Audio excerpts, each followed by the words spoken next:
वक्रतुंड महाकाय सूर्यकोटि समप्रभः निर्विघ्नं कुरु मे देव सर्वकार्येषु सर्वदा। नमस्कार, मैं काव्य कुमारी, सहायक प्राध्यापक साहित्य, जूथालाल संस्कृत महाविद्यालय, मझौलिया, पश्चिम चंपारण। आज उपशास्त्री के छात्रों के लिए महाकवि भारवी की शैली एवं भाषा बताने जा रहे हैं। महाकवि वाल्मीकि द्वारा आरंभ की गई और कालिदास एवं अश्वघोष जैसे महाकवियों द्वारा अनुसरण की गई काव्य शैली से अलग हटकर महाकवि भारवी ने एक नई शैली को जन्म दिया, जिसे अलंकार बहुला एवं विचित्र मार्ग के नाम से जाना जाता है। शास्त्रीय ज्ञान का प्रदर्शन, अर्थ की गंभीरता और वर्ण विषय का विस्तार की मुख्य विशेषता दिखाई पड़ती है। भारवी का काल गुप्त राजवंश के शासन काल के पश्चात आता है। गुप्त काल अपनी चतुर्दिक उन्नति के कारण भारतीय इतिहास में स्वर्ण काल के रूप में विख्यात है। इस काल तक संस्कृत वाङ्मय अत्यधिक समृद्ध हो चुका था। अब महाकाव्य रचना की पद्धति में कुछ नवीनता की अपेक्षा थी, जो विद्वानों के मस्तिष्क का पोषण कर सके और साथ ही सामान्य जन का मार्गदर्शन और मनोरंजन भी कर सके। महाकवि भारवी ने इसी पृष्ठभूमि में किरातार्जुनीयम महाकाव्य को प्रस्तुत किया। उनकी काव्य शैली का स्वरूप एवं विशेषताएं निम्नलिखित पंक्तियों में ध्यातव्य है। भाषा के विषय में भारवी ने मानक का संकेत उनके द्वारा रचित कतिपय श्लोकों से मिल जाता है। उदाहरण के लिए सौष्ठवौदार्य विशेष शालिनीम विनिश्चितार्थामिति वाच माददे। बनेचर की वाणी की प्रशंसा में भारवी ने कहा है, उसने सौष्ठव और औदार्य से विशेष रूप से सुशोभित और विशेष रूप से या पूर्णतः निश्चित अर्थ वाली वाणी का प्रयोग या व्यवहार किया। निस्संदेह बनेचर की यह भाषा विषयक विशेषता भारवी की अपनी भाषिक रुचि और मान्यता का संकेत करती है। इसके अतिरिक्त द्वितीय सर्ग में उन्होंने भीम की भाषा की प्रशंसा निम्नलिखित श्लोक में किया है। स्फुटता न पदैर्पाकृता न च न स्वीकृतम अर्थ गौरवम रचिता पृथ गर्थता गिराम न च सामर्थ्यम पोहितम क्वचित। शाब्दिक सुष्ठुता, अर्थ की गंभीरता, अपूर्ण रुक्त दोष एवं साकांक्षता गुण आदि भारवी की भाषा में मर्म है। जब हम भारवी की भाषा की समीक्षा करते हैं तो उनके मानक स्पष्टतः सिद्ध होते हुए दिखाई पड़ते हैं। भारवी ने भाषा और शैली के विषय में अपनी मान्यता का संकेत निम्नलिखित श्लोक में भी किया है।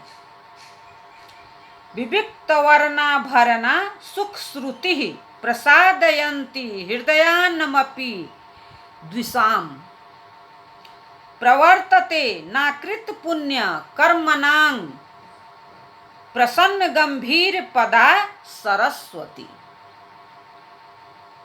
जो लोग पुण्यशाली होते हैं उनकी वाणी की विशेषता होती है कि वह प्रसन्न और गंभीर पदों वाली होती है। उसके सुंदर अक्षर पृथक रूप वाले होते हैं और कर्ण प्रिय होते हैं। वह शत्रुओं को भी प्रसन्न करती है। इसमें शब्द की सुष्ठुता, सुष्ठुता मतलब औचित्य, और अर्थ की गंभीरता का संकेत है। इन विशेषताओं से मंडित श्लोक भारवी के महाकाव्य में पग पग पर उपलब्ध होते हैं। उनकी भाषा में एक और लालित्य और माधुर्य है तो दूसरी ओर प्रौढ़ता भी है। भाव और प्रसंग के अनुसार शब्दावली का प्रयोग करने में वे पूर्णतः समर्थ हैं। सरल शब्दों में गूढ़ अर्थ का सन्निवेश, राजनीति विषयक उपदेश एवं एक हथिनी की उपमान रूप में प्रस्तुति निम्नलिखित श्लोक में दर्शनीय है। चतसृष्वपि ते विवेकिनी नृप विद्यासु निरूढीमागता कथमेत्य मतिर्विपर्ययं करिणी पंकमिवावसीदति।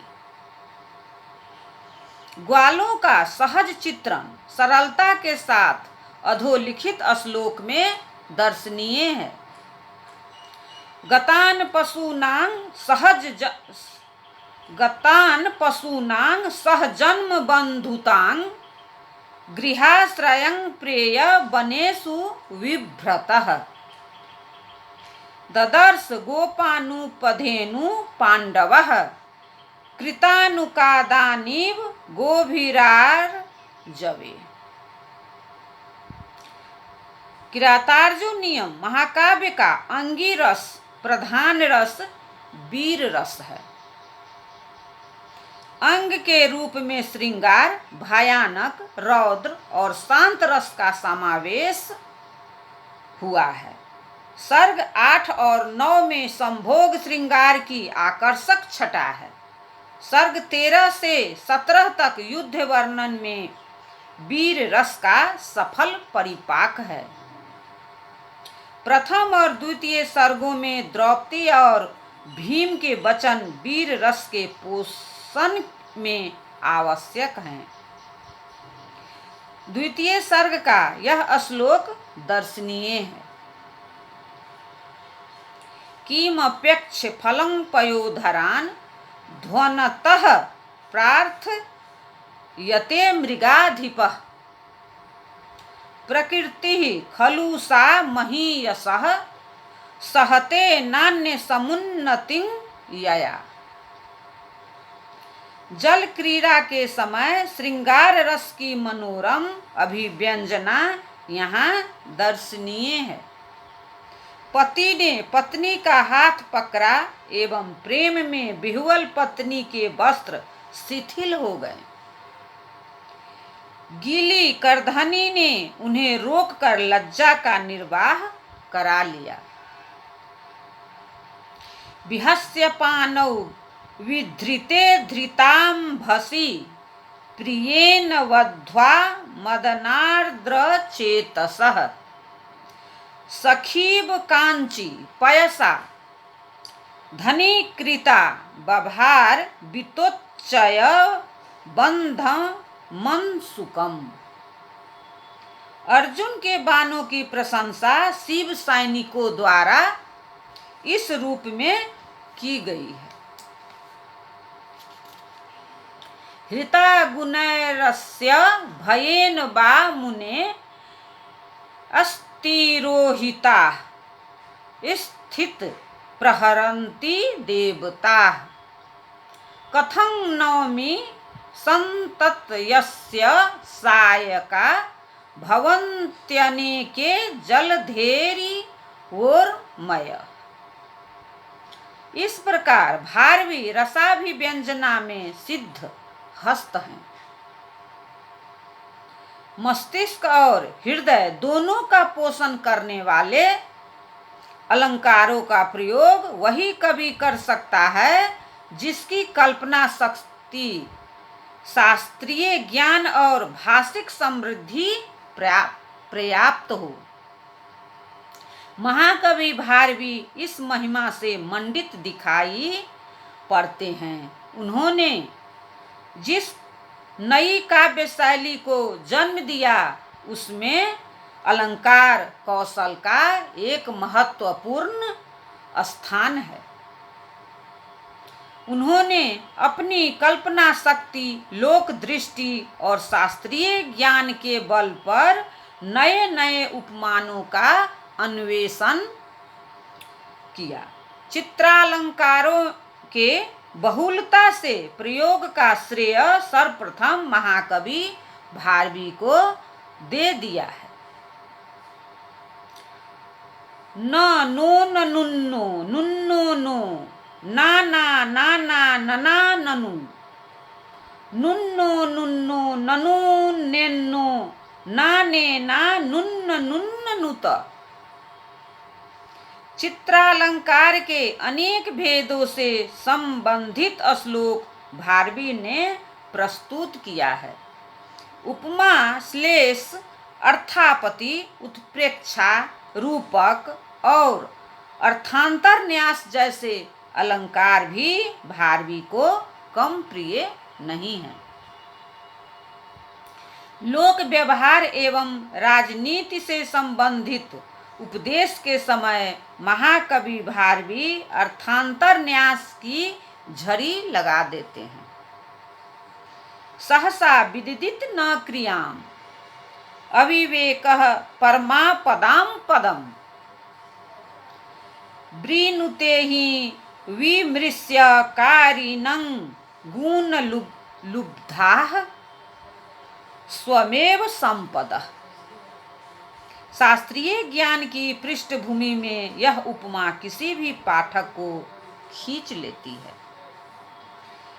चत श्रीस्वपीते विवेकिनी नृप विद्यासु निरूढ़ी मागता कथमेत्य मतिर विपर्ययं करिणी पंकमिबाब सीदति। अचिरेण परस्य भूयसी विपरीतां विगनय चात्मनः क्षययुक्ति मुपेक्षते कृति कुरुते तत्प्रतीकार मन्य था। भारवी के निम्नलिखित श्लोक में प्रयुक्त महायमक उनकी कल्पना शक्ति और भाषा समृद्धि का द्योतक है। विकास मयूर्ज गति समार्गना विकास मयूर्ज गति समार्गना विकास मयूर्ज गति समार्गना विकास मयूर्ज गति समार्गना। इस प्रकार भारवी ने काव्य समय के क्षेत्र में अलंकार प्रयोग की एक नूतन परंपरा आरंभ करने का प्रयास किया। काव्य शास्त्रीय मान्यताओं का अवलोकन करने पर स्पष्ट होता है कि भारवी ने अपने काव्य में मानो पहले ही उनकी झलक दिखा दिया था। प्रकृति के विविध रूपों का सुंदर वर्णन उनकी रचना में मिलता है।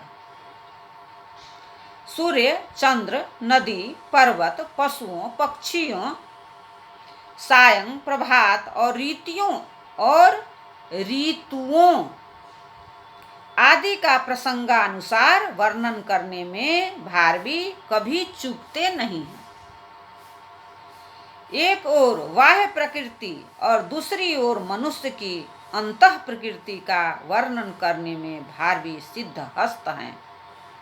निम्नलिखित श्लोक को देखकर भारवी के प्रकृति प्रेम पर मुग्ध होकर विद्वानों ने भारवी को आतपत्र भारवी के नाम से विख्यात कर दिया।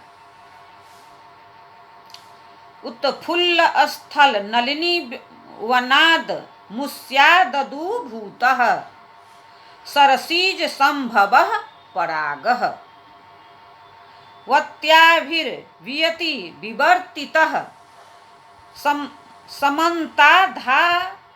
समन्तादाधते कनक मयात पत्र लक्ष्मीम। हिमालय के वर्णन में उनकी कल्पना शक्ति देखने लायक है। तपन मंडल लदीपित में कत सतत नैस तयो वृत मन्यतः हस्ति भिन्न तमिस्त्र चयं पुरा शिव मिबानुगतं गज चर्मना। भारवी का चतुर्थ सर्ग शरद वर्णन की कुशलता का द्योतन करता है। श्लोक संख्या 257 में व्यास और युधिष्ठिर के मिलन का वर्णन अत्यंत आकर्षक है। अर्जुन की हिमालय यात्रा के अवसर पर भी भारवी ने प्रकृति के विविध मनोरम रूपों और छटा का वर्णन प्रस्तुत किया। प्रकृति के आलंबन और उद्दीपन दोनों रूपों को उन्होंने ग्रहण किया है। मनुष्य की अंतः प्रकृति का चित्रण करते समय तो भारवी मानो एक मनोवैज्ञानिक के रूप में दिखाई पड़ते हैं। प्रथम सर्ग में द्रौपदी की मानसिक स्थिति का जो चित्रण भारवी ने किया है वह यह सिद्ध करता है कि मानक मन की गहराइयों का कितना सूक्ष्म अध्ययन भारवी ने किया था। भारवी ने वर्णन के प्रसंगों के अनुसार भाषा और छंदों का प्रयोग करने में भी अपनी निपुणता दिखाई है। उन्होंने जिन छंदों का प्रयोग किया उसमें प्रमुख छंद वंशस्थ है। किरातार्जुन नियम के कुल 230 श्लोकों में से 158 श्लोक वंशस्थ छंद में है। अन्य प्रयुक्त छंद है उपजाति, द्युत, विलंबित, अनुष्टुप, वियोगिनी, प्रमिताक्षरा, प्रहर्षिनी, स्वागता, पुष्पिताग्रा, उद्गता, औपछंदसिक, मालिनी, बसंत तिलिका और शिखरिणी। क्षेमेंद्र ने भारवी के वंशस्थ प्रयोग की प्रशंसा इस प्रकार किया है। वृतच्छ त्रस्यसा कापि वंशस्थस्य विचित्रता प्रतिभा भारवे रयेन यच्छायेनाधिकीकृता। इस प्रकार एक महाकाव्यकार के रूप में छंद कौशल का सुंदर रूप भारवी ने किरातार्जुनीयम में प्रस्तुत किया है। इसके अतिरिक्त पात्रों के चरित्र चित्रण और संवादों में वैशिष्ट आदि दृष्टिकोणों से भी भारवी सफल दिखाई पड़ते हैं। धन्यवाद।